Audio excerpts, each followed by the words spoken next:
Ახლავთ ადვოკატ ზაზახატიაშვილი და დღეს ჩვენ გვაქვს ეთერში მორიგი გადაცემა არასამართლიანი სასამართლო ეს არის ჩემი საავტობრო გადაცემა დღეს ჩვენ გვეყოლება ძალიან საინტერესო სტუმარი ცნობილი უფლებადამცველი გაიო ჩანი ადვოკატი ჩემი კოლეგა და დღეს ჩვენ ვისაუბრებთ თემაზე რომელიც ძალიან მნიშვნელოვანია სამოქალაქო საზოგადოებისთვის დღეს ჩვენ მიმოვიხილავთ ცნობილი ფეხბურთელის ვახტანგ ჩარკვიანის მკვლელობის საქმეს თქვენ სამოქალაქო საზოგადოებამ კარგად იცით რომ ვახტანგ ჩარკვიანი გარდაიცვალა COVID პაციენტი ბრძანდებოდა ვახტანგ ჩარკვიანი და მისმა მამამ პირველივე დღედანვე დაიწყო ბრძოლა იმისათვის რომ მის შვილთან მიმართებაში აჩატარდა ეფექტური გამოძიება ეფექტური მკურნალობა და ითხოვდა ეფექტური გამოძიების ჩატარებას მეხუთე წელია მიდის გამოძიება მე ვფიქრობ რომ იგი ძალიან შორსა არის ეფექტური გამოძიების პრინციპებიდან მე რამოდენიმეჯერ ვთქვი პირდაპირ ეთერში რომ სამართლიანი სასამართლო ეს არის ევროპის ადამიანის უფლებათა კონვენციის თანახმად ყველა ადამიანის უფლება აქვს ისარგებლოს სამართლიანი სასამართლოსთი და სამართლიანი სასამართლო ვრცელდება არა მარტო მხოლოდ სასამართლო განხილვაზე არამედ გამოძიების პროცესზე ჩვენ დღეს შევეხებით გამოძიების პროცესს, რომელიც უნდა იყოს ეფექტური და ევროპის ადამიანის უფლებათა სასამართლომ რამოდენიმე პრეცედენტულ გადაწყვეტილებაში თქვა, თუ როგორი უნდა იყოს ეფექტური გამოძიება. ეს საქმე იმითაც არის მნიშვნელოვანი, რომ ივანიშვილის რეჟიმმა საქართველოს ისტორიაში პირველად დაამკვიდრა მკურნალობის ჩემი აზრით ახალი მეთოდი, რომ პაციენტ შეიძლება 3 კვირის განმავლობაში გაუკეთდეს 1000 ამპულაზე მეტი ნარკოტიკული საშუალება და პასუხი არავინ არ უნდა აყოს. მათ შორის 577 ძლიერმოქმედი ნარკოტიკული საშუალება, როგორც არის ფენტანილი. როდესაც ჩვენ რამოდენიმე ექიმთან მქონდა კონსულტაცია უცხოურ ექიმებთან, ვინაიდან ქართველი ექიმები ხელს არ აწერენ თეთრი ხალხის პრინციპიდან გამომდინარე თავის კოლეგის საწინააღმდეგო დასკვნას, უცხოელმა ექიმებმა თქვეს, რომ 577 ფენტანილი რომ გაუკეთდეს სპილო ვერ გადარჩებოდა, მაგრამ საქართველოში 5 წელია მიდის გამოძიება, მე-5 წელია მიდის გამოძიება და ელემენტარულად გამოძიებამ ვერ დადო ელემენტარულად კითხვაზე პასუხი, შეიძლება თუ არა ადამიანს სავანტყოფოში გაუკეთდეს 1000 ამპულაზე მეტი ნარკოტიკული საშუალება, შემდეგ ეს ადამიანი გარდაიცვალოს და არ არსებობს მიზეზობრივი კავშირი ამ ნარკოტიკების დოზირებიდან გამომდინარე დამდგარ შედეგთან. აი ეს დააკავნა ივანიშვილის რეჟიმმა და ჩვენ ვცდილობთ რომ საქართველოს მოსახლეობას უთხრათ რომ ძალიან ფრთხილად უნდა იყვნენ როდესაც მათი ოჯახის წევრი ხდება სამკურნალო დაწესებულებაში უნდა აუცილებლად მოიძიონ ინფორმაცია მათ ახლობელ შვილს, დედას, მამას, ბიძას, დედას უკეთდება თუ არა 1000 ამპულა ნარკოტიკი მკურნალობის მიზნით. მე როგორ დავაანონსე დღეს ჩვენ ყავს პირდაპირ ეთერში გაიო ჩარკვიანი ვახოლ ჩარკვიანის მამა და კიდევ ერთხელ შევახსენებ სამოქალაქო საზოგადოებას რომ ვახოლ ჩარკვიანი იყო ერთ-ერთი იმედის მომცემ ფეხბურთელი საქართველოში რომელიც თამაშობდა ხუჭი კვარაცხელიასთან, გიორგი მამარდაშვილთან, ზურიკო დავითაშვილთან ერთად ახალგაზრდულ საქართველოს ნაკრებში თამაშობდა და რო არა ეს უმძიმეს შედეგი ჩვენ სავარაუდოდ ვიხილავდით ვახტანგ ჩარკვიანს ევროპის ჩემპიონატზე რომელიც ისევე გაგვახარებდა როგორც გაგვახარეს სხვა ჩვენმა თანამამამულე ფეხბურთელებმა. გაიოს მე მინდა პირველ კითხვით გამოვიდე თქვენთან. პირველად მინდა პირველ რიგში მადლობა მოგიხადო რომ მობრძანდი. მიუხედავად იმისა რომ ძალიან მძიმე ამ თემაზე თქვენი მხრიდან საუბარი, მე მინდა გაიხსენო ყველა ის დეტალი, რა დაკავშირებული იყო შენი შვილის ეგრეთ წოდებულ მკურნალობასთან, ასევე მოუყვე საზოგადოებას იმ კორუფციულ სქემებზე, რომელიც მოქმედებს სამავთყოფოში, რომ შენ ფაქტურად როდესაც მოიძიე მტკიცებულება თუ რა მკურნალობა ჩაუტარდა შენ შვილს, ის მედიკამენტები, რომელიც შენ იყიდე პირადად და შეიტანე სამავთყოფოში, როგორ გაწერა სამავთყოფომ თითქოს და მათ რა ქვია უმკურნალეს შენ შვილს და შემდეგ ჯანდაცვის სამინისტროდან როგორ მოხდა შენს მიერ შეტანილი წამლებზე ხელმეორედ ფულის გადმორიცხვა, ასევე რა რაოდენობის ბინტი იყო გაწერილი შენ შვილზე, ასევე ძალიან მძიმე აღარ მინდა დაგისვა ეს კითხვები შავ პარკთან მიმართებაში როგორ ბინძურად მოიქცნენ და ყველა ამ თემაზე დღეს თქვენ გაქვთ პირდაპირ ეთერში სასაუბრო დრო მე არ ჩაგერევით, უბრალოდ კარგი იქნება რომ სამოქალაქო საზოგადოებას კიდევ ერთხელ გავახსენოთ ცნობილი ქართველი ფეხბურთელის, ღირსეული ქართველი მამულიშვილის ვახტანგ ჩარკვიანის ირგვლივ განვითარებული მოვლენები როგორც სამკურნალო დაწესებულებაში, ასევე საგამოძიებო ეტაპზე. გთხოვთ. მოგესალმებით, მადლობას მოგახსენებთ ბატონო და მოწვევისათვის, მევესალმებით სვანელებს და თქვენს მაყურებლებს. მე მინდა უბრალოდ რა ფორმატიც გვეყოფა ვინაიდან 5 წელიწადია გამოძიება მიმდინარეობს და კარგად მოგესალმებათ რა უამრავი მტკიცებულებებია მოპოვებული ბატონო ზაზა თქვენს აგვირდებით ამ მოვლენებს არაერთი მოვლენის და ფაქტების შემსწრებ ზანდებით თქვენს და შესაბამისად არაერთ სასამართლო სხდომაზე დასწრებული და კი უყურებთ იმ სიტუაციას და აგვირდებით თუ როგორ მიმდინარეობს და უბრალოდ ელემენტარულად ერთმანეთში როგორ არიან უნისოში რომ არ უნდათ თეთრი ხალათიანების ეს სისხლიანი ჯალათების დასჯა. ნუ ზოგიერთის ხო? ზოგიერთის არა კი ბატონო, არიან ძალიან წესიერი ექიმები, რომლებიც ჩვენი სიცოცხლესაც იბრძვიან, მაგრამ უბრალოდ ძალიან მნიშვნელოვანია თვითონ ჯანდაცვის სამინისტრომ ის ადამიანები, ვინც ჯალათის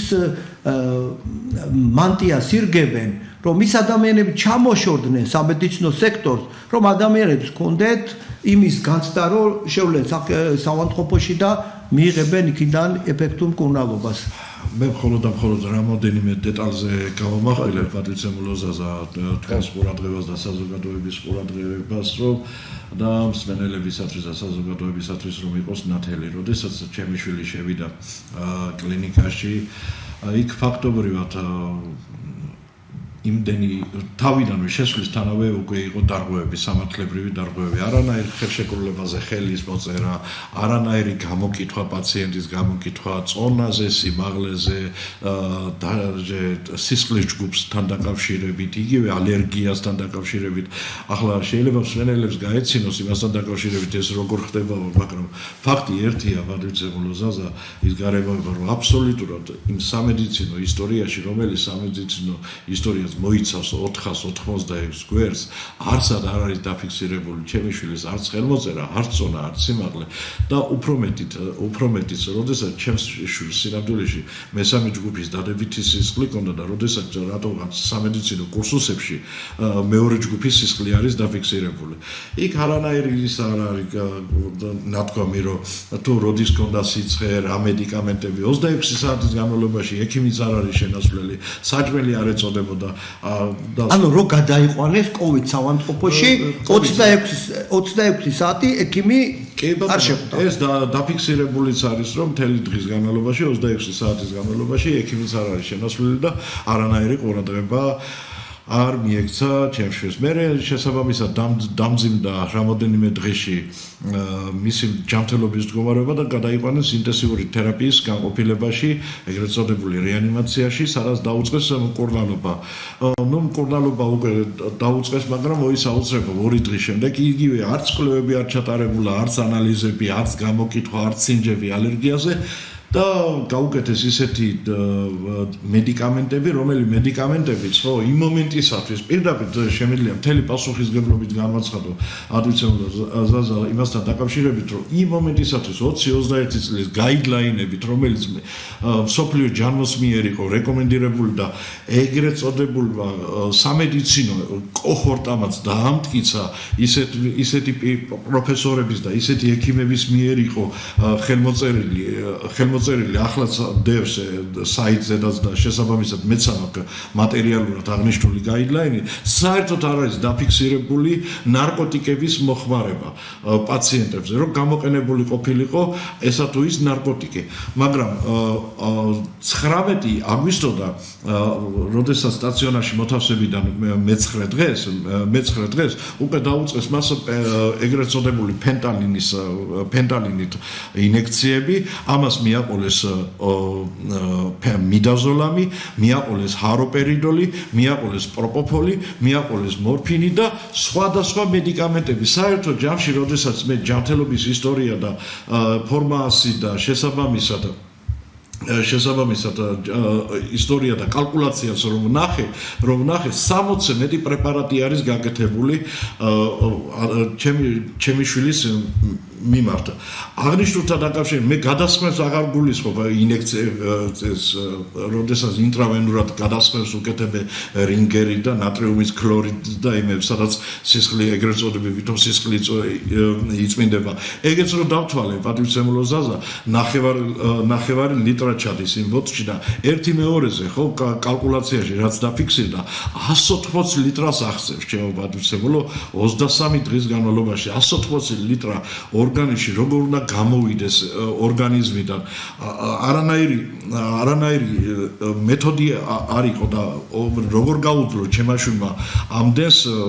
ვერანაირად ვერ ახსნი. ახლა ამჟამად მე საქმეს არაფერს არ ვაკეთებ, უბრალოდ ვითვლი იმ მედიკამენტებს, რამდენი მედიკამენტია ერთობლიობაში მთლიანად გაკეთებული. ეს ნარკოტიკები კი ჩამოთვალეთ, თქვენ ჩამოთვალეთ და მეც გეტყვით, რომ 1/2-ზე 1000 სილდება. რო არ ჩავთვალოთ კი 1000 ამპულაზე მეტია ნარკოტიკი გამოყენებული. რომ არ ჩავთვალოთ სხვადასხვა პრეპარატები. როდესაც დაისვა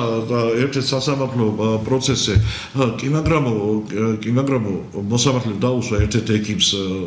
შეკითხვა ალერგიაზე სინჯები არ არისო საჭირო? არა არ არის საჭირო გადმოცემით ვიცოდით რომ შესაბამისად პაციენტი არ იყო ალერგიული. გადმოცემით ახლა რაც არ უნდა გადაცე ადამიანს უნდა დაეყნო პაციენტის მდგომარეობას. მე უფრო უარეს ფაქტებსაც წარმოგიდგენთ ჯანდაცვა ფაქტობრივად ხო ყველანაირ წერილებს ყველანაირ ინფორმაციებს იგნორირებას უკეთებს. მე მინდოდა რომ მე ჩემი მხრიდან რაც იყო მოპოვებული კარგად მოგეხსენებათ პატივცემულო ზაზა რომ დაზარალებული მხარე არ არის საუბედუროდ რომ ამოიღო დამახინჯებული კოდექსი გვაქვს დღესდღეობის საპროცესო კოდექსი და დაზარალებული ვეღარაფერს ვერ აკეთებს და დაყნობილი ვარ პროკურატურაზე. პროკურატურას კიდე სულაც არ აინტერესებს რომ კიდევ კარგი რომ ადვოკატები დგავართ მყარად მტკიცეთ და არ ვაძლევთ იმის შესაძლებლობას რომ თაროზე შემოდონ ჩემი შვილის საქმე. ამას მომავალში ცოტა მოგვიანებითაც მოგახსენებთ ჩემო პატივცემულო. მიწერა გამოძიება სექტემბრის თვეში მიწერა წერილზე მომეცითო დოზები რამდენი არისო რეანიმაციაშიო, მაგრამ ნარკოტიკული ნარკოტიკებთან დაკავშირებით ვინაიდან რომ გამტკიცებ მტკიცებულება, ვინაიდან ფაქტობრივად მე რომ შესაბამისი ზომები მიიღოს გამოძიება. ჯერ ერთი გამოძიება არაფერს არ აკეთებს იმასთან დაკავშირებით ყველანაირ მტკიცებულებას, რა მტკიცებულებას ჩვენი მხრიდან არის, მათ შორის თქვენი მხრიდან ბატონო, ყველაფერს იგნორირებას უკეთებს და აფუჭებს მიზან მიმართულად. ჟონავს ყველა ინფორმაცია, აბსოლუტურად. ყველა ინფორმაცია მიწოდებულია ეგრეთ წოდებულ პოტენციურ დამნაშავეებზე და შესაბამისად ეცნობება და შესაბამისად ეუბნებიან მიდიაში ეს ჩაწერე, გაიო ჩარკვიანი, ზაზა ხატიაშვილი და ისეთი ადვოკატები, რომელიც ჩემ გვერდით დგანან, შესაბამისად ვერაფერს ვერ მიხვდებიან, მაგრამ ყოველი შემთხვევაში რასაც აფუჭებენ, იმას საპირისპიროს უდგენთ ჩვენ და კიდე როდესაც ერთი კითხვა მაქვს აი მე სასამართლო პროცესზე იყო მე მგონი ესეთი ფაქტი რომ როდესაც თქვენ სვავთ კითხვას რომ რატომ გაუკეთეთ ამდენი დოზა ნარკოტიკი ვინ მიიღო გადაწყვეტილება თუ არ ვწდები გიპასუხეს რომ ფეხბურთელი იყო და გაუძლებდაო ხო კი ეგ მოგახსენებთ ეგ იყო პირველი სართული სადაც არც გარდაცვლილი თენგის სერცვაძეს მიერ რომელიც იმჟამად იმ პერიოდისათვის ერთ-ერთი აპრობირებული მედიკამენტი იყო რემდისივერი და ის ვადა არ იყო გასული შესაბამისად ერთ-ერთი ორი ექიმი, როდესაც გამოკითხული იქნა შესაბამისად გამოძიების მიერ, რატო არ გაუკეთეთ აღნიშნული რემდისივერიო, ერთმა ექიმმა უთხრა, ფეხბურთელი იყო, სპორტსმენი იყო და არ ჩათვალეთ საჭიროთო. მეორემ ფეხბურთელი იყო და იგივე გაიმეორა. გვარის დასახელებსაც დავასახელებ, აღარ მერიდები უკვე და მომავალში უკვე ვაპირებ რაღაცას, რომელიც მომდევნო თუ მეყოფა ფორმატი ბატონოზაზა რომ თქვა რას ვაპირებ და როგორ ვაპირებ ისის თქვენის მეშვეობით ეს არის კეთებელ ობჟანიძე პირდაპირ ჩვენებაში აქვს დაფიქსირებული თეთრზე შავად პირველი სართულის ექიმია და ბრალი არის დღეის მონაცემებით წაყენებული 220 მოხლის მეორე ნაწილით რაც არის ეს არის გულგრილობა აც გარდაცვლილზე ან კარგს ამბობენ საერთოდ არ ამბობენ თქვენს კარგად მოგეხსენებათ და ცისანა კონსელიძე რომელმაც შესაბამისად დააფიქსირა და გარდაცვლილ ადამიანს რაღა უნდა მოთხოვო ამ შემთხვევაში და მესამე ექიმი შესაბამისად რომელსაც მიესაჯა 2 წელიწადნახევარი მაგრამ აღიარა გარკვეული რიგი მომენტები რომელი მომენტებიც შესაბამისად გამოძიებას მიეწოდა მაგრამ გამოძიება კიდე არაფერს არ აკეთებს ამასთან დაკავშირებით ანუ მე არ მინდა რომ ტელემაყურებელი შევიყვანოთ შეცდომაში როდესაც ჩვენ ვამბობთ რომ არაეფექტური გამოძიება ჩატარდა ტელემაყურებლებს უნდა აუხსნათ რომ პირველი სართულის ექიმების მიმართ ჩატარდა სამართლებრივი პროცედურები სამი ექიმი მიეცა პასუხისგებაში მაგრამ მეორე სართულზე როცა დამძიმებული ვახტანგ ჩარკვიანი აიყვანეს და ვიღაცამ მიიღო გადაწყვეტილება 1000-ზე მეტი ნარკოტიკი გაკეთებული იყო ვახტანგ ჩარკვიანთან მიმართებაში იმ სართულზე როგორც ვიცი არც ერთი ექიმი არ არის პასუხისმგებელი მიცემული ანუ ტელემაყურებელმა გაიგოს როცა ჩვენ ვამბობთ არაეფექტური გამოძიება ჩვენ ვამბობთ მეორე სართულს როდესაც ვახტანგ ჩარკვიანი დამძიმდა და მის მიმართ არ ჩატარდა ის ეფექტური მკურნალობა რაც უნდა ჩატარებული ხო ბატონო პირველი სართული გამოკვეთა ნებსითუნებლიე არ უნდათ პროკურატურას დიდი ბრძოლის აქციების შემდეგ კი არ უნდათ რომ ვინმე დაესაჯათ იგივე ექთანთან დაკავშირებით პირველად თავარ ექთანს წაუყენეს ბრალი შესაბამისად ერთ მომენტს გეტყვით თქვენს აპელირებდით იმ მომენტზე რომ გამომძიებელს უთხრა ბატონო რომ გამომძიებამ კითხვა დაუსვა ვინ დაგავალაო და დამავალესო და მე შემდგომ ამისა ჩვენებაში გაგრძელება აღარ არის რომ ვინ დაგავალა არ გამოიკვეთა ხო არ გამოიკვეთა და შესაბამისად მაგაზედაც თითქმის 9 წელიწადი დაგჭირდა ბრძოლა იმასთან დაკავშირებით რომ ექთან უბრალოდ თავარი ექთანისათვის წაეყენებიათ ბრალი იმის შემდეგ 1 წელი გავიდა და ერთ ექიმს წაუყენეს მე კიდე 1 წელი გავიდა და აი ასე მაგრამ ჩვენ გვინდა დადგინდეს ამ საქმეში არაეფექტური მკურნალობის შედეგად დადგა შედეგი ვახტანგ ჩარკვიანი გარდაიცვალა ჩემი აზრით მოკლეს არაეფექტური მკურნალობით აქედან გამომდინარე მე მაინტერესებს და ტელემაყურებელსაც აინტერესებს და სამოქალაქო საზოგადოებას აინტერესებს თქვენ ფიქრობთ თუ არა აი იცით მთლიანად საქმე რომ 1000-ზე მეტმა ნარკოტიკმა თქვენი შვილის მდგომარეობა დაამძიმა თუ არა და თქვენ როგორ ფიქრობთ აი ეს ფაქტი იყო თუ არა მიზნობრივ კავშირში ბავშვის გარდაცვალებასთან პლუს ამასთან ერთად ეს ფაქტი რა თქმა უნდა იყო ის და პლუს ის მედიკამენტები რომელი მედიკამენტებით შესაბამისად მას მიზან მიმართულად უკეთდებოდა და რისთვის უკეთდებოდა სამედიცინო ისტორიაში ბატონო ზაზა დაფიქსირებული არ არის თუ რა საჭიროების ამებ უკეთდებოდა იგივე ის ნარკოტიკული საშუალებები ფსიქოტროპული საშუალებები იგივე ის ანტიბიოტიკები არ არის რა მიზეზობრივ კავშირში უნდა იყოს და არსებობს ვარაუდები იმასთან დაკავშირებით რომელი ექიმებთან რამოდენიმე ათეული ექიმთან ვარ მისული და ვეუბნები და ადამიანები თვალს ვერ მისწორებს უბრალოდ ის მედიცინის მუშაკები მე სულს მეუბნებიან მაგრამ საქმეზე როდესაც მიდგება ჩვენებას არ აძლევენ ვინაიდან არ უნდათ რომ დაუპირისპირდნენ თავიანთ ეგრეთ წოდებულ უღირს კოლეგებს პლუს ამასთან ერთად არსებობს კიდე იმისი საფუძვლიანი ეჭვი ბატონო ზაზა რომ იმ მომენტისათვის იმდენი თანხები ირიცხებოდა ამ ეგრეთ წოდებული COVID კლინიკების პერიოდში იმდენი თანხები ირიცხება ჯანდაცვის სამინისტროს მიერ და სახელმწიფოს მიერ რომ ექიმების საექიმო ადმინისტრაცია საავადმყოფოს ადმინისტრაცია ვალდებულია რომ როგორმე ნაირად მინიმალურ დონეზე მაინც დაიყვანო ჰოსპიტალური აგენტები რეზისტენტობა გამოიწვია ამდენმა პრეპარატმა იგივე ნარკოტიკებმა და სხვადასხვა პრეპარატებმა რეზისტენტობა და რამაც გამოიწვია ეს დაზუსტებულია და თუ ვინმე მისმენს კეთილსინდისიერი ექიმი და ნებისმიერს ვითხოვ 5 წლის განმავლობაში რომ დამიჯდეს და მელაპარაკოს მესაუბროს და ყველა დოკუმენტებს და ყველა წუთობრივ საკითხებს დაუყენებ თვალწინ და თუ პატიოსანი არის ის ექიმი თქვას და გამცეს მე ოჯახს რომ ამ ხნის განმავლობაში ვეძებ სიმართლეს მაინც დავადგენ ავა თუ კარგად მაინც ვიბრძოლებ ბოლოსათვის იმისათვის ვიბრძოლებ რომ თქვენ და თქვენმა მომავალმა თქვენმა ახლობლებმა არ მიიღოთ ისეთი გადაწყვეტილება რომ იმ უღირს ექიმებთან არ მოგიწიოთ მერე თქვენივე ახლობლის მიყვანა და შესაბამისად არასწორი მკურნალობა გამოიწვია რეზიდენტობა და პროკურატურა და სხვადასხვა მედიცინის მუშაკები მიზან მიმართულად აყალბებენ ამ დოკუმენტაციას 11 აგვისტოდან 31 აგვისტოს ჩათვლით ჩემ შვილს ვახტანგ ჩარკვიანს არ ჩატარებია სავალდებულო კვლევები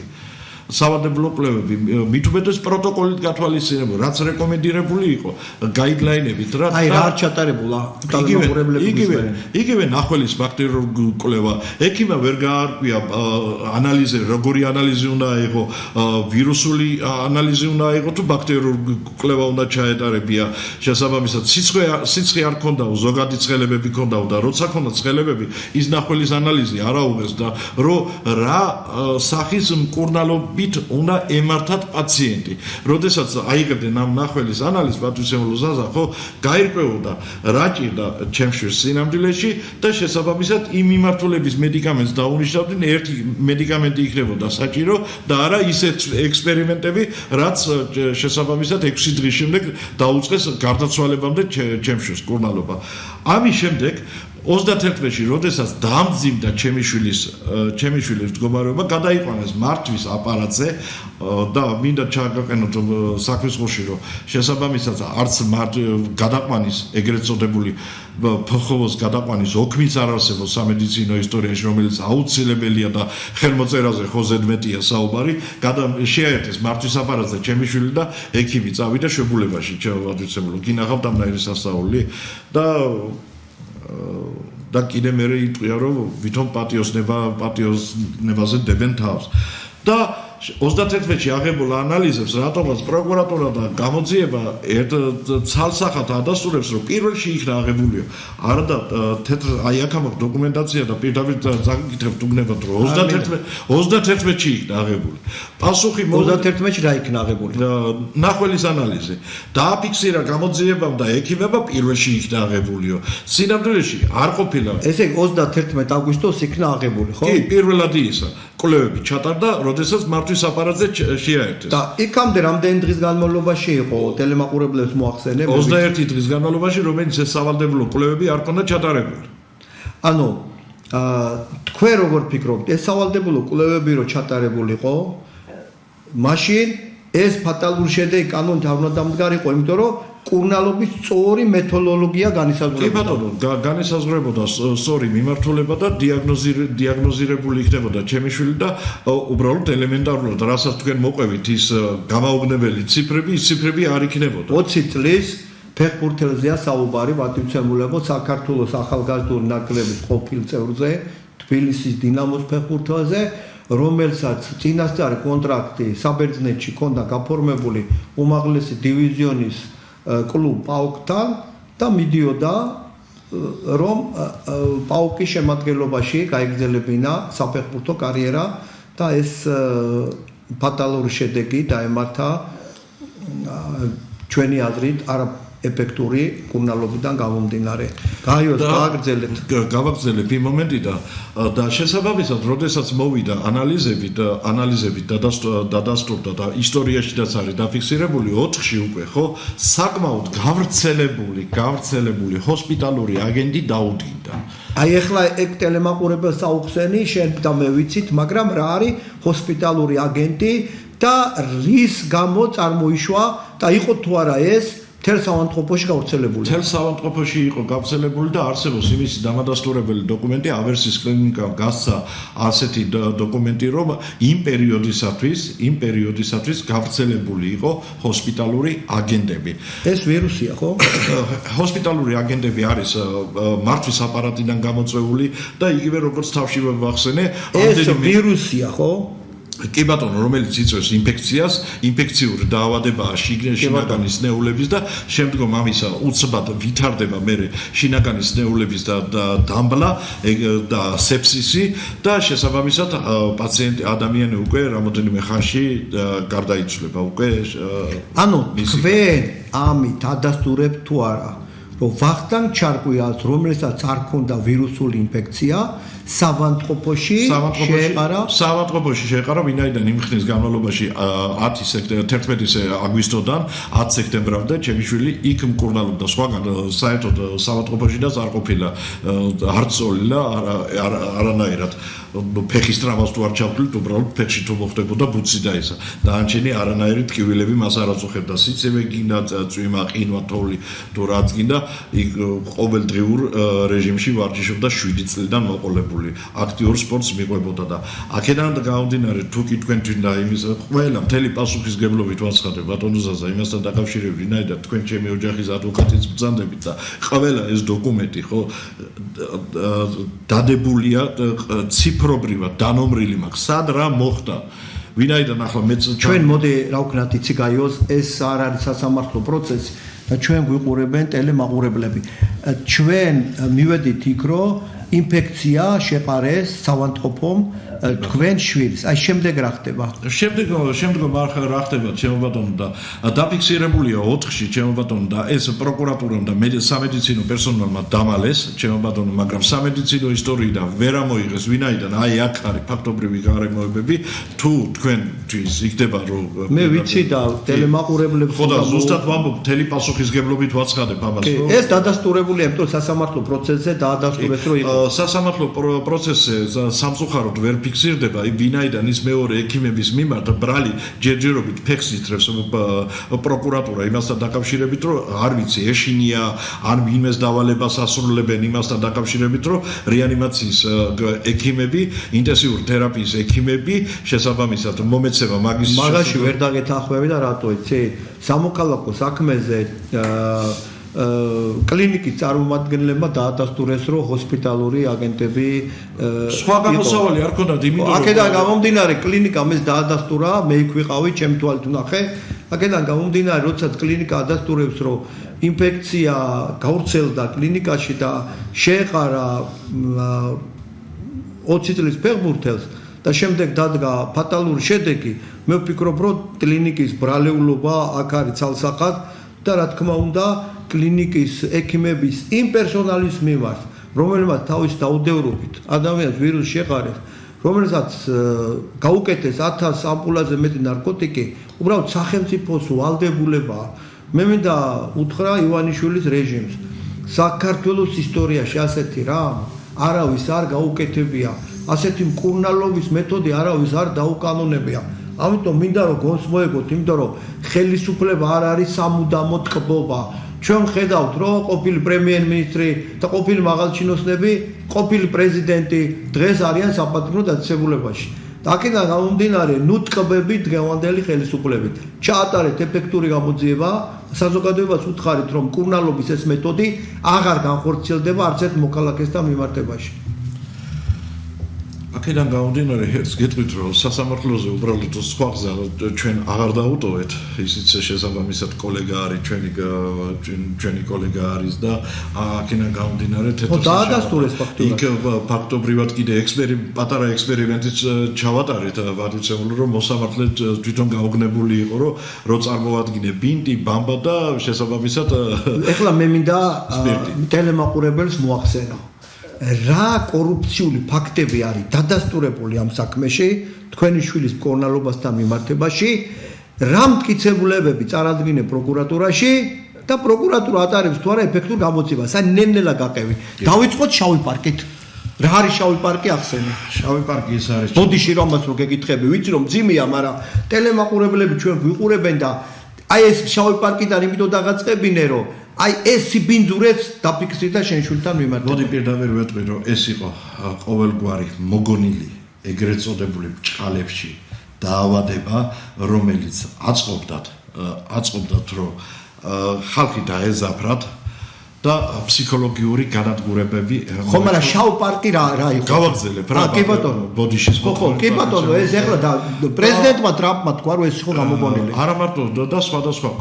განვითარებულ ქვეყნებში უკვე შესაბამისი კომპენსაციების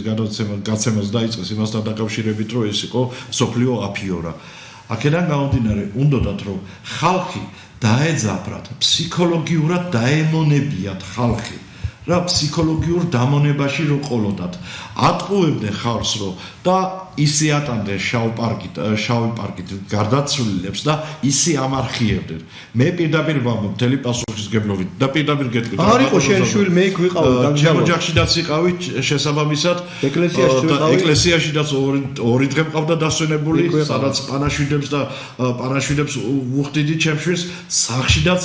და შესაბამისად მე თვითონაც ვეფერებოდი ჩემშვის როდესაც ჩასვენებული იყო და აქედან გამომდინარე ხო ხედავთ ცოცხალი ვარ ადამიანი არც აცრამა კიდე გაკეთებული რომ იცოდეთ და არც არაფერი და არც მედიკამენტებს არ ვღებულობ ისეთ დაირს რომ შესაბამისად რაიმე დაემართოს და აქედან გამომდინარე ყველაზე მძიმე მომენტი არის და შესაბამისად არ მინდა რომ გავაჟღერო რომ ამათვინ იქნება ამათ უნდათ რომ როგორმენაირად ფსიქოლოგიურად მომსმო მაგრამ მე ფსიქოლოგიურად არ მოვისმობი ვინაიდან ჩვენ ვნახეთ რომ თქვენი შვილი შავ პარკში არ იყო ჩასვენებული და დაგიწერეთ ფინანსურად გაწერეთ რომ თითქოს შავი პარკით გამოგატანეთ შავი პარკით არა მარტო შავი პარკი კი ბატონო მარტო შავ პარკზე ნუ გადავალთ არა აქ ეს ყველაზე მძიმეა შენთვის და ბოდიში და გავაგზელებ იმიტომ სხვა მედიკამენტები, პრეპარატები, როდესაც სისხლის გადასხვის კომპონენტები შევიტანეთ, გაყინული პლაზმა და თრომბოკონცენტრატები შესაბამისად, მე ჩემი ხელით იქნა შეძენილი და ჩემი ოჯახის ახლობლების მიერ იქნა. რაზედაც არსებობს შესაბამისი დოკუმენტი, იმასთან დაკავშირებით, რომ რესპუბლიკურ საავადმყოფოს ბჭყალებში არ შეუძენია აღნიშნული და ის აუცილებლად გაატარეს ისიც.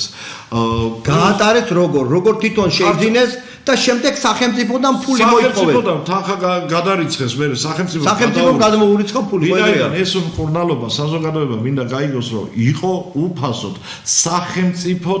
სახელმწიფო აფინანსებდა. არაერთის გავიკითხე კიდეც ბატონო ზაზა სხვადასხვა კლინიკებში რომ იმ მომენტისათვის ყველა სამედიცინო დაწესებულება იყო ზარალში გადასული ვინაიდან სულ კოვიდ კლინიკებად იყო გადაქცეული მაგრამ რატომღაც რესპუბლიკური საავადმყოფო რატომღაც რომელიც სახელმწიფოდან ფინანსდებოდა სახელმწიფო გრანტებით და ფინანსდებოდა იგივე ბატონმა ბიძინა ივანიშვილმაც 100 მილიონი ხო გადარიცხა ჩემო სხვა დახმარებებიც ხომ იყო ჩემო ბატონო და ყველა აბსოლუტურად ყველა კლინიკა იმართებოდა უფასოდ კოვიდ პაციენტებთან დაკავშირებით და შესაბამისად ფული არავის არ უნდა გადაეხადა თანხა და რატომღაც არსებობს აუდიტის დასკვნა არსებობს იმასთან დაკავშირებით რომ იმ წელიწადს 21 წლის განმავლობაში მინდა საზოგადოებამ გაიგოს რომ 30 მილიონი ლარი ნახა მოგება. საიდან ნახა უბრალოდ ელემენტარული ისევ და ისევ ჩემი ოჯახიდან და სხვა ოჯახებიდან ამოღებული ფულებით რომელიც გაისკელეთ ჯიბეები და შესაბამისად უგზავნიდნენ ყალბ დოკუმენტაციას და იქიდან კიდე არიცხია. კაიოც მე როგორც მახსოვს თქვენ გორში ჩახვედით რომ გეყიდათ პრეპარატი რომელიც გითხრეს რომ მიგეტანათ საავადმყოფოში და მე ამ ფაქტის მომსწრე ვარ თვითონ და რაღაც 2000-ზე მეტი გადაიხადე როგორც გეტყვით ახლა ეს იყო პრეპარატი და ახლა ცოდვაში ვერ ჩავიდგან ფეხზე ბატონოზაზე და ეს ზავიცებდა პრეპარატი ზავიცებდა ხო ვერ გაწერეს ჩემო პატრიცემულო აი ვერ გაწერეს იმიტომ რომ ძალიან დიდ თანხებთან იყო ერთი ამპულა 380 ლარი ყიდა და 38 ამპულა შევიძინე მე და ჩემო ოჯახმა თან გეტყვით კიდე რომ თუ წამალი არ იყო იმ მომენტისათვის დეფიციტი იყო და შესაბამისად ანუ ეს არ გაუწერიათ. არა, ეს ვერ გაწერეს, მაგრამ რაც გაწერეს, ხო, იგივე სპირტი, ბამბა, მარლა. მე როგორც ვიცი, გაწერეს რაღაც n რაოდენობით ბინტი. 500 მეტრა ბინტი არის თუ მეტი არა, ბატონო ზაზა, მარლა. გაწერილი. 500 მეტრ. შენი შვილის მკურნალობაზე. კი ბატონო, რაოდენობად 5 გამრავლებული 90-ზე იყო 70 ცალი, 14 ცალი და აი ეს თქვენ როდესაც ბამბა 50 გრამიანი ბამბა იყო 575 პაჩკა ჩემო ბატონო, ერთი შეკვრა. იგივე სპირტი 100 გრამიანი სპირტი თქვენ ხო კარგად მოგეხსენებათ, იყავით იმ სასამართლოს ხდომაზე და პატარა ექსპერიმენტი ჩავატარეთ და მოსამართლეს გავუგდა, რომ აი ამდენი არის კალკულაციაში გაწერილი, სადაც თვითონ რესპუბლიკური სამართლოს წარმომადგენლები აფიქსირებდნენ იმას, რომ თურმე ვახტანგ ჩარკვიანის მიმართო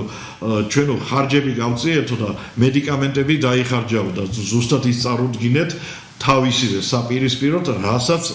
რაც იმათმა წარადგინეს. იგივე სიყალბე. და აქედან გამომდინარე, ალბათ თუ კარგად პროკურატურა დუმს ამასთან დაკავშირებით. და არიძიებს ამნაირ ფაქტთან დაკავშირებით. ეს ბატონო ზაზა, ეს არის მხოლოდ და მხოლოდ მარტო ჩემშვილს დამართეს. აი ესეთ რამ. და სხვა რამდენი კაცო, სხვები უბრალოდ საინტერესო რა არის, თქვენ დაიწყეთ ბრძოლა. სხვა მშობლებმა ბრძოლა არ დაიწყეს, იმიტომ რომ ენდნენ სახელმწიფოს, თქვენ არ ენდეთ და მოიღე. და რა თქმა უნდა, სხვა პაციენტებსაც 1000 სავარაუდოდ 1000 ნარკოტიკს გაუკეთებდნენ. უბრალოდ რა არიცი? თქვენი შვილი საქმეზე რომ დაადასტურდეს, რომ არაეფექტურმა, რა ქვია, მკურნალობამ 1000-მა ნარკოტიკმა გამოიწვია ფატალური შედეგი, მაშინ მთელი საქართველო ფეხზე დადგება და ყველანი მოითხოვენ ავადმყოფობის ისტორიას, მათ შვილებთან, მათ დედებთან, მათ ძმებთან ხო არ არის იგივე ფაქტი, ხო? ბატონო ზაზა, გეტყვით, რომ თქვენს არაერთ გზის მოუწოდეთ, რომ ტექნიკურ საკითხებს ჩვენ თვითონ უზრუნველყოფთ, ადვოკატები, ჯგუფები არის ამასთან დაკავშირებით, ჩემი შვილის საქმესთან დაკავშირებით ჯგუფები არის და თქვენ ხართ ერთ-ერთი და კიდე სხვა რამოდენიმე ათეულ ადვოკატს იფლიან, ვინაიდან წლებია ბატონო ზაზა, რომ ადვოკატი გახლავართ და ყველა ადვოკატი, მათ შორის ასოციაციის თავმჯდომარე, ბატონი დავით ასათიანი, ბატონი ირაკლი ყანდაშვილი, თქვენს ასოციაციის თავმჯდომარე იყავით და ბრძანდებოდით და შესაბამისად წლები ერთად აქვს გატარებული და ყველა მიცნობს ვინა ვარ, საიდან მოვდივარ, როგორ მოვდივარ და აქედან გამომდინარე ეს უამრავი თქვენი საადვოკატო კოჰორტა ყველა გვერდით მიდგას და გაცხადებული გვაქვს ელემენტარულად რომ მოგვიტანეთ ისტორიები, რომ შევისწავლოთ სად რა არის, რა ხდება და აქედან გამომდინარე მივყვეთ საქმის მსვლელობას და დღეს მონაცემებით ხო ბატონო ზაზა თქვენ თუ შეხვედრიათ სხვა საქმე აი ამ ეგრეთ წოდებული კოვიდთან დაკავშირებით გარდაცვალების ფაქტზე ვინმეს დაიწყოს გამოძიება შეიძლება გაყალბებული იყოს უკვე გაიოს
ამპულა 577 ამპულა იქნა გაკეთებული ვახტანგ ჩარკვიანთა მიმართებაში. მინდა კითხო ბატიცემულო. როდესაც მიიღეს გადაწყვეტილება თქვენ შვილზე ამ დოზის ნარკოტიკების დანიშნულების. აი ზუსტად იმ მომენტში იყო თუ არა ნარკოლოგის კონსულტაცია. მე ვიცი რომ მოიყვანეს, მაგრამ როდესაც გადაწყვეტილება მიიღეს. როდესაც გადაწყვეტილება მიიღეს ნარკოტიკებთან დაკავშირებით 19-ში დაიწყო მას ნარკოტიკების 19 შოდის აგვისტოს 19 აგვისტოს 21 წლის 19 აგვისტოს 28-ში იქნა მიღებული მოწვეული ნარკო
ეს უნდა განიხილოსო პროფესიული განვითარების საბჭო,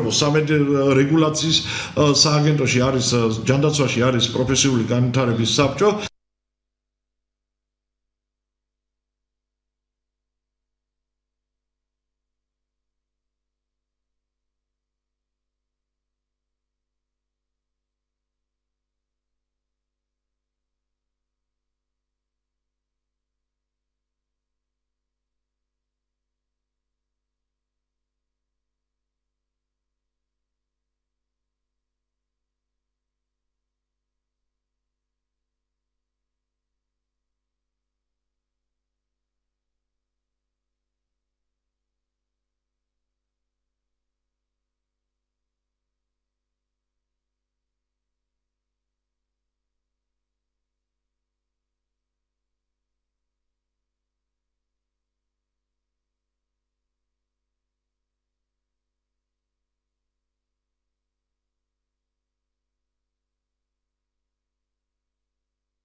ყურებელი ბევრი გიყოლებს განსაკუთრებით საქართველოს ფარგლებს გარეთ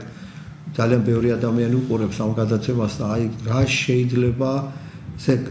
რა გინდა რომ უთხრათ თქვენ პროკურატურას და რა გინდა უთხრათ სამოქალაქო საზოგადოებას და ხელისუფლებას რომელიც ამას აკანონებს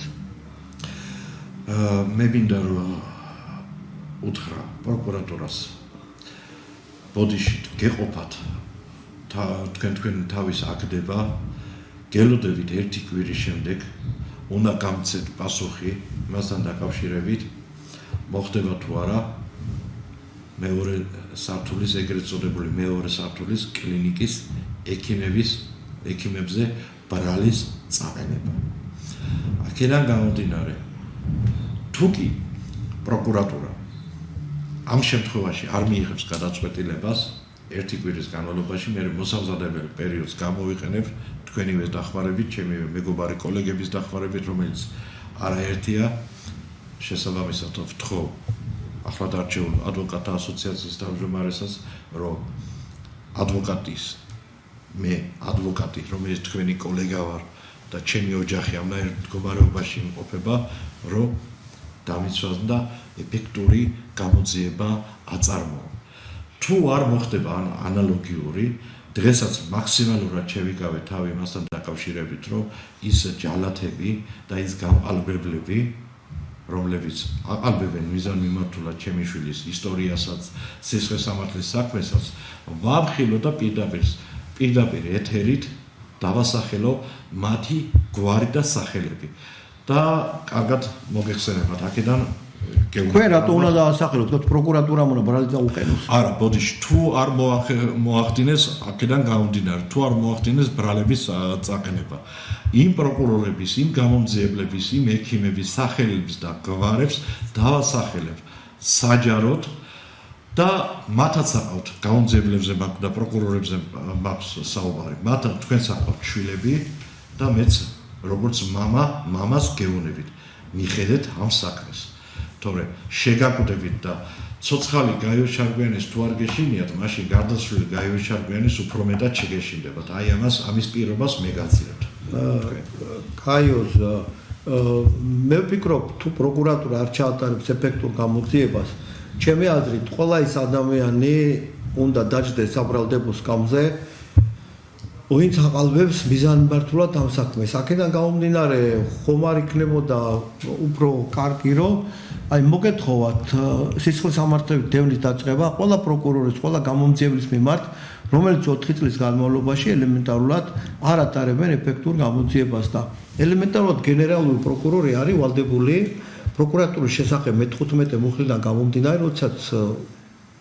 პიროვნება ითხოვს პროკურორის წინააღმდეგ სისხლისამართლით დევნის დაწყებას, თვითონ ვალდებულია, რომ გენერალური პროკურორი თვითონ განიხილოს ეს საქმე და აქედან გამომდინარე მაშინ გვეცოდინება ჩვენ, რომ გენერალური პროკურორი ამ ადამიანების გვერდით თუ დგას სამოქალაქო საზოგადოების გვერდით, იმიტომ რომ ბოლოს და ბოლოს 4 წელი თუ ეს პროკურორები არაფერს არ აკეთებენ, უნდა დადგეს მათი პასუხისმგებლობის საკითხი და თუ ელემენტარულად არავინ არ დააყენა ეს საკითხი, მაშინ ჩვენ ევროპის ადამიანის უფლებათა სასამართლოს შეგვიძლია შევიტანოთ საჩივარი კონვენციის მე-6 მუხლიდან გამომდინარე არაეფექტური გამოძიება რასაც ატარებს საქართველოს გენერალური პროკურატურა არის ჩემი აზრით სახეზე, არის ევროპის ადამიანის უფლებათა კონვენციის მე-6 მუხლის დარღვევა, მე-13 მუხლის დარღვევა შენთან მიმართებაში, კონვენციის მეორე მუხლის დარღვევა, ეს არის სიცოცხლის უფლების ხელყოფა, რომელიც სახელმწიფოს კონვენციის მეორე მუხლი ავალდებულებს ჩაატაროს ეფექტური გამოძიება. მე მინდა პროკურატურას გავახსენო, აღნიშნული მოთხოვნა თქვენ დაგიფიქსირდათ საქმეში გირგულიანი საქართველოს წინააღმდეგ. ის საქმე, რომელიც მე მოვიგე კონვენციის მეორე მუხლიდან, ეს არის ძამაშვილი და ხაინდრავო საქართველოს წინააღმდეგ პირდაპირ დაგავალათ ეფექტური გამოძიების ჩატარება კონვენციის მეორე მუხლიდან გამომდინარე. გაიოს ჩარგვიანი ფიქრობს, რომ მოხდა სიცოცხლის ხელყოფა, ამიტომ სახელმწიფო ვალდებულია გამოიძიოს ეს საქმე. როდესაც სახელმწიფო აპირებებს, რომ აი მიხეილ სააკაშვილის საქმეზე რაც სახელმწიფო პროცედურები ჩაატარა ევროპის ადამიანის უფლებათა სასამართლომ დაადასტურა, რომ ეს იყო კანონიერი, ასევე ეუბნები ევროპის ადამიანის უფლებათა სასამართლოს, რომ სააკაშვილის რეჟიმის დროს გირგულიანის საქმეზე დაგავალთ ეფექტური გამოძიება ჩატარება და ივანიშვილის რეჟიმის დროს 2023 წელს გამოვიდა გადაწყვეტილება მაჩალიკაშვილის საქართველოს წინააღმდეგ, სადაც პირდაპირ მიუთითა ევროპის ადამიანის უფლებათა სასამართლომ, რომ არ ჩატარდა ეფექტური გამოძიება და რა არის ეფექტური გამოძიების ძირითადი საფუძვლები პირდაპირ განსაზღვრა ევროპის ადამიანის უფლებათა სასამართლომ და გაიო ჩარკვიანი არის ადამიანი, რომელიც არ დათმობს არც ერთი წუთი ამ საქმეზე ბრძოლას, აქედან გამომდინარე სჯობს, რომ თვითონ ჯანდაცვის სამინისტრო იყოს ის ორგანიზაცია, რომელიც მოითხოვს დამნაშავეების დასჯას. ან მინდა შევთავაზო პროკურატურას თუ ფიქრობენ, რომ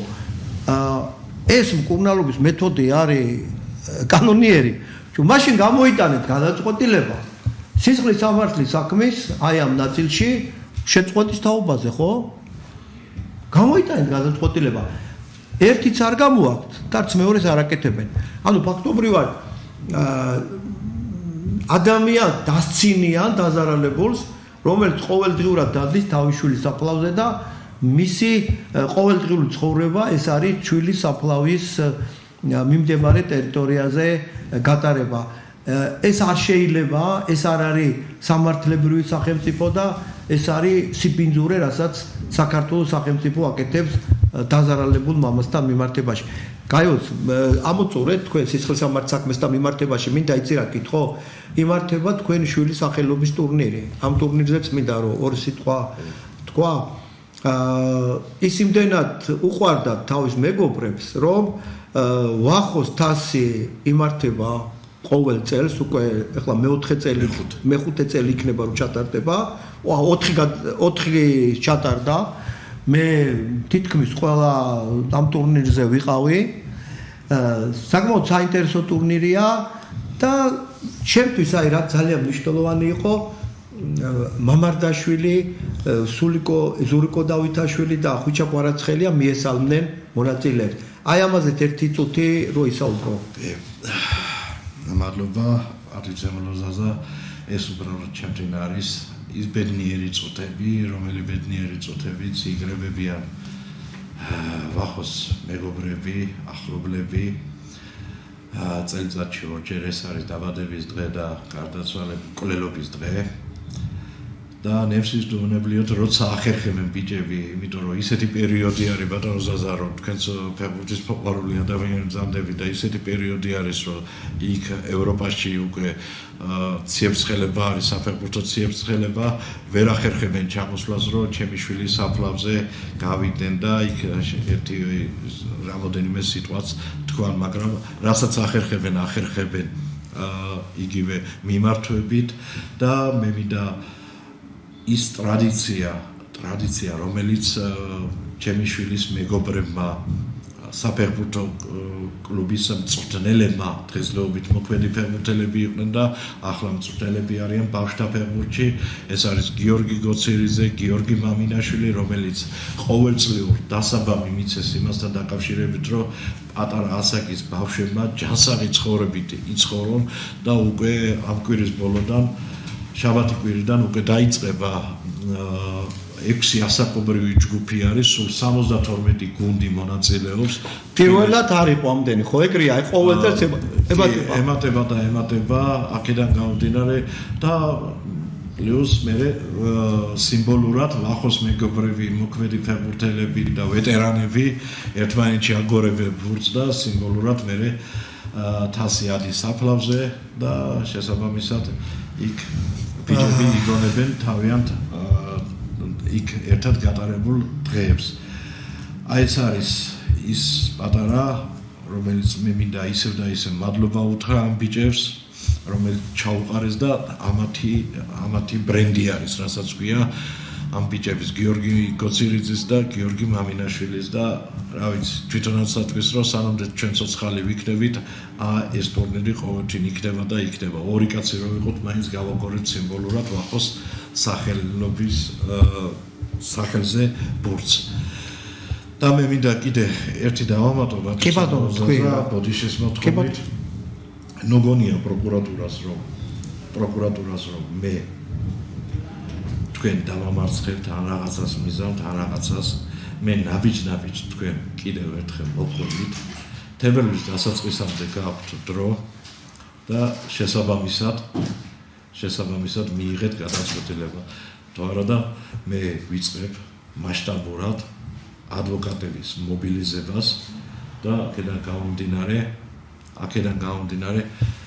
დავდებ იმ სამართალს, რომელიც სამართალიც ამდენხანს უნდა ყოფილიყო. და ეს იცოდეთ, რომ მართალია ურმით დადის სამართალი, მაგრამ მაინც დადის და მაინც მივიყვან ბოლომდე. აი ამას გვერდებით პატრიცემულო პროკურორებო და გამომძიებლებო. მადლობა ბატონო. უბრალოდ ძალიან შემძრა კიდევ ერთხელ იმ ფაქტების მოსმენა, რასაც მე მეხუთე წელია ვისმენ. უბრალოდ მე შვილების მამა ვარ და მე მინდა გავხსენო გაიო ჩარკვიანის ჩემ მეგობრის გზა, როდესაც თავის შვილს შესწიცინებდა, ყველა ვარჯიშზე თან დასდევდა, შეკრებებზე თან დასდევდა და ეს ადამიანი და მის სამეგობრო ამ ბავშვით ცხოვრობდით, იმიტომ რომ ველოდებოდით, რომ მას ძალიან დიდი და წარმატებული კარიერა უნდა ქონოდა როგორც ფეხბურთელს. ძალიან მძიმეა გაიოზისთვის ამ თემაზე საუბარი. ძალიან მძიმეა ჩემთვის, ოჯახის ახლობელისთვის ამ თემაზე საუბარი. ეს არის რიგით მეხუთე გადაცემა, ჩემი საავტორო გადაცემა და როდესაც მინდოდა მე გაიოზის მოწვევა, უბრალოდ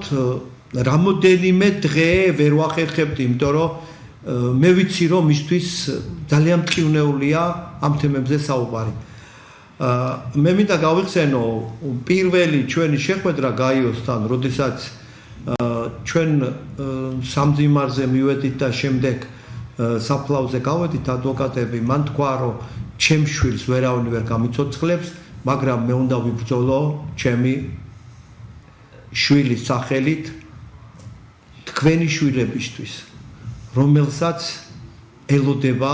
იგივე წამება, არაადამიანური, არახუმანური მოპყრობა, რომელიც განხორციელდა ჩემ შვილთან მემართებაში. ჩვენ უნდა ვიბრძოლოთ იმისათვის, რომ არც ერთი მშობელი არ ჩავარდეს ჩემ მდგომარეობაში, ეს ხო გაიოზის სიტყვები და მე ვიბრძოლებ სხვისი შვილებისათვის, იმიტომ რომ მე ვარ მორწმუნე ადამიანი და მწამს რომ ყველა ადამიანი ვალდებულია აღკვეთოს ის უმსგავსობა, რომელიც განხორციელდა ჩემ შვილთან მიმართებაში და მე მინდა დავამატო და მიმართო პროკურატურას, არ შეიძლება ამ ქვეყანაში დაკანონდეს კურნალობის ახალი მეთოდი და სამკურნალო დაწესებულებაში პაციენტს გაუკეთდეს 1000-ზე მეტი ამპულა ნარკოტიკი. ეს არის დაუშვებელი ფაქტი და ამ ფაქტის დაკანონებით ჩვენ ვსწავლთ საქართველოში საერთოდ სამართალს. დღეს ამით გემშვიდობებით პატრიცემულო ტელემაყურებლებო, ეს იყო რიგით მეხუთე გადაცემა არასამართლიანი სასამართლო, რომელსაც უძღვობოდი წამყვანი და იდეის ავტორი ზაზა ხატიაშვილი. კარგად ვთანდებოდეთ. უფალმა დაიფაროს საქართველო.